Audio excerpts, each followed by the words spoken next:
New York culture with real New Yorkers. Joan Hamburg, 77 WABC, where New York comes to talk. Welcome, everyone. Welcome to the Joan Hamburg Show. And I love to travel. I have taken our listeners all around the world. I mean, Korea in February, not so easy. We have gone to Cambodia when it was so hot the sidewalks were melting. Egypt, but fantastic adventures. And I know a man who is truly a Renaissance man. He's not only a motivational speaker, a fashion designer where he's designed clothes to some of the biggest names in the world. He produces, hosts GlobeTrotter, which actually is a TV show I love because I love to go all over the world and don't have to go. I can just watch him. His name is Jon Haggins. He's got a new book called Chasing Wild Ass. It isn't what you think. It's about Jon's adventures. But what I love is, I don't know how many years ago, but someone said to me, I needed a dress or something. There is a man who is such a great designer, and it was you. Thank you. That's how you started, right? You know, you have been wonderful and supportive over the years. And, actually seeing and meeting you for the first time, really, on a one-to-one is just such a great pleasure. And your show is one of my favorites. And I'm just so happy to be here. So you started as a designer. I did. And that's when I met you. I mean, you always were traveling, but it wasn't like travel for business, to make a thing out of it. Right. So what happened? The fashion was going. The fashion was going, but I've traveled also all of my life. I traveled when I was a kid. I lived in Florida until I was 9, and my granddad and we traveled all over Florida. Really? So I had that in my blood from the very beginning. And then my first international trip was to Brazil, Rio. As a kid or? No, as an adult. I was 21 years old. To go to Brazil at 21? What an incredible experience. And what was so amazing was that someone on the street, a friend of mine, said, there's a trip to Rio for $365, which I thought, oh, my God. And it includes hotel, airfare, and transfer. And I didn't even know what a transfer was. I didn't know where Rio was at the time. So I called 40 friends. We got on the plane, and we had the best time. We saw the most beautiful people, the most beautiful language, and it was warm, and it was a perfect time in February. I mean, it's a great time to get away from New York. So you got the travel bug early on and then started more and more and more. Exactly. And I used to use the travel as an inspiration for my fashions because I started in fashion when I was about 21 or 22 years old. And then I left in the early 70s. And so I came back at about 80 till 84. So that was a whole other thing. And I did cabaret in between. I've done a whole bunch of different things. But the whole point of coming back into travel as a profession, which I think is so exciting. The other thing is that for some strange reason, I got involved because I was on a trip producing a fashion show in Japan, and then I was doing one in Ghana, and someone says, maybe you can get 12 people together. So I said, I don't know how to do that. I spoke to a friend of mine on the radio. So together, we managed to get 96 people on the first trip. I said, wow, now I'm a tour operator. And then after that, someone introduced me to one of the editors and said, what about writing? So I started writing. Then another friend called and said, what about doing the television show? I said, great. And that's really a big-time show now. It's wonderful. And, it introduces You're talking people. about GlobeTrotters.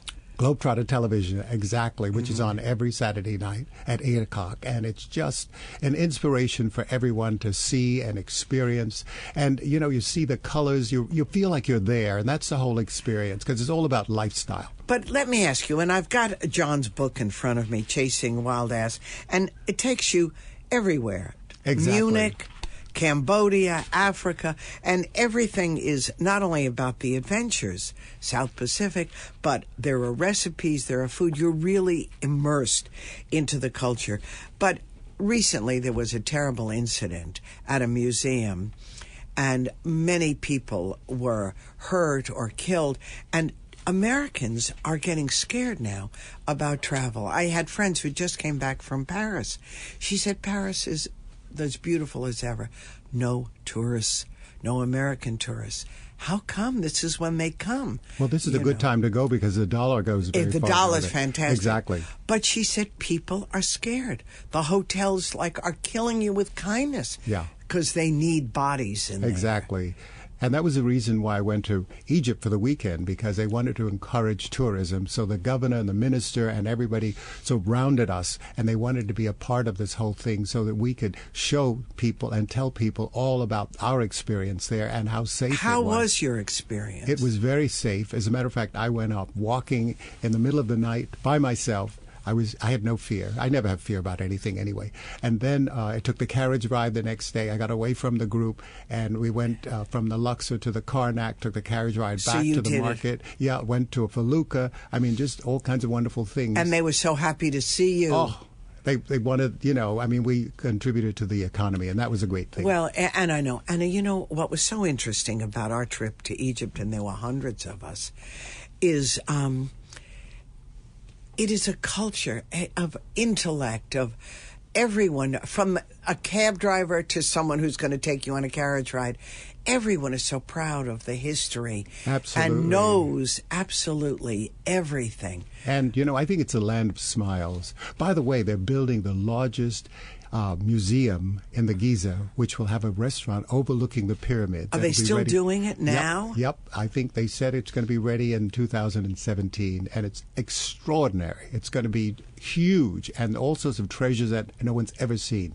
So you didn't feel, now you never feel a sense of personal danger, but not everyone is as brave as you. But you didn't feel that politically it was not a good time to be there. You didn't see rallies or protests or anything. None of that. It was very quiet in that sense. And when we went into the market, there was a whole group of... Love that market. Oh, El Kahana Lily, yeah. And, it was very interesting. There were 5 busloads of people from Asia stepping off, going into the market as we were turning around to leave. So you see that people are coming into and returning. And I think it's a fantastic destination. And there's so much history. And I suggested to the minister, I said, when people come here, they usually do the pyramids, they do the museum, and that sort of thing. But then they take the trip on the cruise down the Nile. Right, I did and it's that. A typical... however, you have bird watching, you have diving, you have culinary experiences. You have shopping. You have all these wonderful things that you can do. So each month you can have another theme, and I think it's a great thing. So Egypt, you would say, despite what we all read, is a really interesting destination. Absolutely. Where else can Americans go feel happy and safe? Well, I feel safe everywhere, but I love going... especially during this weather and this time, going south where it's warm. It's the opposite part of the hemisphere. Right. And like Brazil, for instance, or Uruguay, or one of those wonderful places in South America, or the islands, or Mexico. Because it's their summer. Yeah, exactly. Well, Mexico is always sort of hot. Mexico's warm. Yeah, except don't do it in July. And don't eat the lettuce, whatever you do. Well, it depends if you're eating in the hotels, but I've eaten... I still worry about that. I've even drank from the fountains. Are you kidding? I could eat roadkill. You have a stomach like a rock, honey. I could eat roadkill. Nothing bothers me. I'm very careful. Taking all these listeners all over. One day, we're in Turkey. We're in Cappadocia. The cave. Everything is underground and in caves. And we were at a hotel, and they had a breakfast buffet. So I say to the listeners, I'm begging you, do not eat uncooked foods here. It's very hot. You show people a free buffet. I was like pulling them away from the table. And they go nuts. They go nuts. By the next day, they were dropping like flies. And I had my kids with me. And here are hundreds of people, like stomach so sick. So my son, a very funny kid, says to me, Mom, I know what the new communion wafer is. I said, what? Because every day they would meet us, put their little tongues out, and we'd have to give them Imodium, which is so he said, it's Imodium, the new communion wafer. But even with all of that, my secret was, even in Egypt, I never got anything. No. 2 Pepto before every meal. You just swallow them up, and that's it. Another good solution is to have yogurt. Yeah, for yogurt breakfast. is good. Yeah, it sort of coats the stomach, and it's very good to have along the way. I was in the Azores, which most people don't even know about the Azores, the 9 islands in the middle of the Atlantic. Yeah, it's 4 islands. I've it's never 4 done miles. that. from Boston. It's between Europe and America. It's really fantastic. And going to those islands is a whole other experience. It's like the Spanish islands, the Ibiza and Menorca, Mallorca. I mean, those are fantastic. Oh, my gosh. Just so many places to go in the world. You could spend your whole life traveling. And you do now, right? Absolutely. You're traveling all the time? I love it. So I have never been to Tahiti. And people say, oh, you're not going to like it. It's just a beach. But I always wanted to go. You're going to love it. And Moorea and Bora Bora were my favorite. Really? Yeah. And then, of course, Fiji, which is another great place in the South Pacific. I just love it. And I love the bula bula that they do there. Yeah. It's a wonderful greeting. The book, for instance, covers...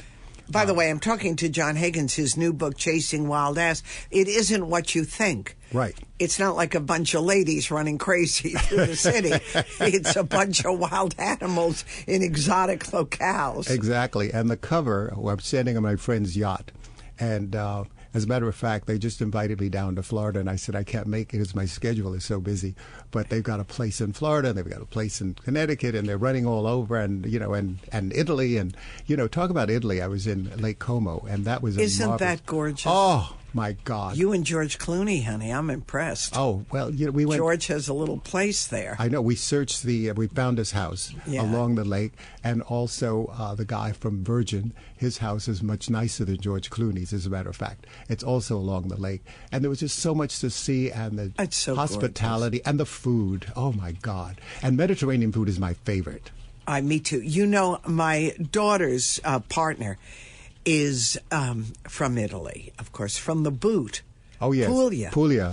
I've done Puglia. It's fantastic. You can go to Puglia, eat for like $5 a meal. They just fish it out of the ocean. Oh, it's stay so for fresh. almost nothing. Exactly. And Americans, for some reason, haven't really discovered it, and I don't know why. Well, because it's not one of the things that's publicized all the time. You hear Florence, you hear Rome. Right, everyone goes to the same Cinque Terre, places. Venezia, but you never go to Ola Marche is another one that Americans don't go to, and it's just absolutely fantastic. And the Trulies are really fantastic. They're a UNESCO World Heritage Site. Those wonderful little stone buildings. They're just fabulous. Well, the book is so much fun. Jon has a zillion photographs and tells you how to do it all. Whether you're going to San Miguel, it's all in here, and you'll know exactly how to do it. And it's not like a tourist guide. It's much more like your friends saying to you, here's what you do when you go almost anywhere in the world. Jon Haggins, a motivational speaker, GlobeTrotter, his TV show on Saturdays. What time? 8 p.m. 8 p.m. On Time Warner Cable. Which is great. So you can get that. You can read his book. And maybe he'll come lecture to your group one day and show you how you can grow up to be like him. Absolutely. And we had a very successful run at the New York Public Library, which was fantastic. And the book is available on Amazon. Perfect. All the best to you, Jon. Thank you. I'm Joan Hamburg, and you're listening to WABC.